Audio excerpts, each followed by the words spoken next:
இன்னைக்கு நம்ம சமையலில் வெண்டைக்காய் காரக்குழம்பு எப்படி வைக்கணும் அப்படிங்கிறத பார்ப்போம். ரொம்ப ஈஸியாக செஞ்சிடலாம், ரொம்ப சூப்பராக இருக்கும். அதுக்கு தக்காளி நம்ம அரைச்சிக்கலாம். மிக்சியில் தேவையான அளவு தக்காளி எடுத்துக்கலாம். அது கூடவே நம்ம பூண்டு, இஞ்சி, 2 பச்சை மிளகாய், கொஞ்சமாக கருவேப்பிலை, ஒரு 2 காஞ்ச மிளகாய், கொஞ்சமாக ஜீரகம் போட்டுக்கலாம். போட்டு நம்ம இதை அரைச்சி எடுத்துகிட்டு வந்துடலாம். அரைச்சி வச்சுட்டு அடுத்து நம்ம தாளிக்கிறத பார்த்துடலாம். இப்போ நம்ம கடாயை வச்சிடலாம். கொஞ்சமாக எண்ணெய் ஊற்றிக்கலாம். எண்ணெய் ஊற்றிட்டு நம்ம முதல்ல வெண்டைக்காவை வதக்கி வச்சுக்கலாம். நல்லா ஆயில் விட்டு வதக்கி வச்சுக்கலாம். இது கொஞ்சம் அதிகமாக ஆயில் தேவைப்படும், நம்ம அப்போ ருசியாக இருக்கும்.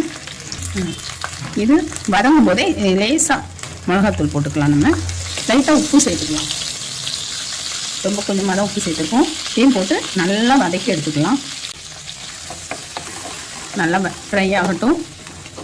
அப்போ இந்த வளவளப்பும் போயிடும், குழம்பும் டேஸ்ட்டாக இருக்கும்.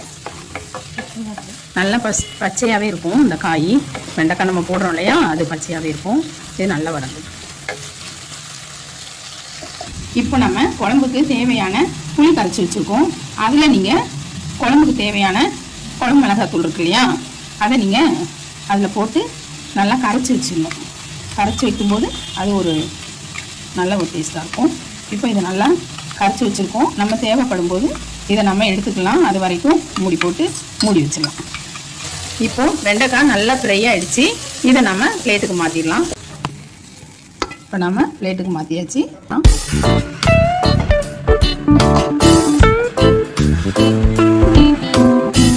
நம்ம அதே கடாயில் எண்ணெய் ஊற்றிக்கலாம். இப்போ நம்ம குழம்பு தாளிக்க போகிறோம். எண்ணெய் காயட்டும். எண்ணெய் காஞ்சோடனே கடுகு போட்டுக்கலாம்.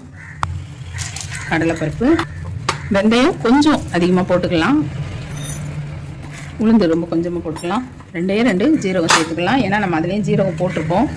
தக்காளி அரைக்கும் போது ஜீரகம் போட்டோம் இல்லையா, 5-6 மிளகு போட்டுக்கலாம். இப்போ இது நல்லா கடுகு வெடிக்கட்டும். இதில் ஒரு காஞ்ச மிளகாய், ஒரு பச்சை மிளகாய் போட்டுக்கலாம். கொஞ்சமாக கருவேப்பிலை போட்டுக்கலாம். நறுக்கின வெங்காயம் சேர்த்துக்கலாம். இப்போ வெங்காயம் சேர்த்தாச்சு. இதோட நாம் கொஞ்சமாக கல்லுப்பு சேர்த்துக்கலாம். நம்ம பார்த்து உப்பு போடணும், ஏன்னா வெண்டைக்காய் வதக்கும் போது நம்ம கொஞ்சமாக சால்ட்டு சேர்த்துருக்கோம். இப்போ நம்ம இதுக்கு தேவையான அளவு கல்லுப்பு சேர்த்துக்கலாம். இதோட கல்லுப்பு சேர்த்துக்கலாம். இது நல்லா இப்போ வெங்காயம் நல்லா வதங்கட்டும். வெங்காயம் நல்லா ப்ரௌனாக வதங்கணும். ப்ரௌனாக வதங்கிடுச்சுன்னா அடுத்து ஈஸியாக வேலை முடிஞ்சிடும். இப்போது வெங்காயம் நல்லா வதங்கிடுச்சு. இப்போ நம்ம அரைச்சி வச்சுருந்தோம் இல்லையா, அந்த தக்காளி போட்டுக்கலாம். இப்போ அந்த தக்காளி அரைச்சி வச்சுருந்த தக்காளி சேர்த்துட்டோம்.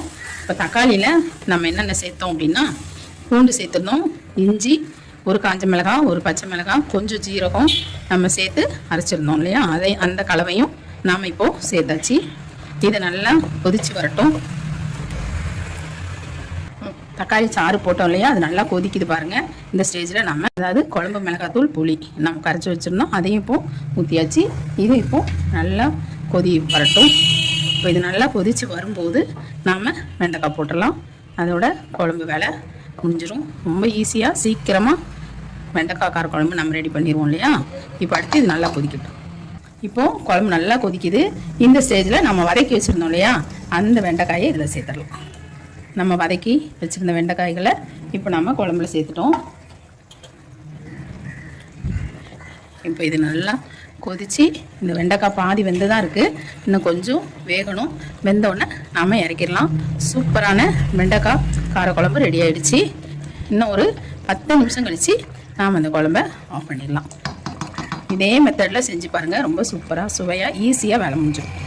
A few moments later.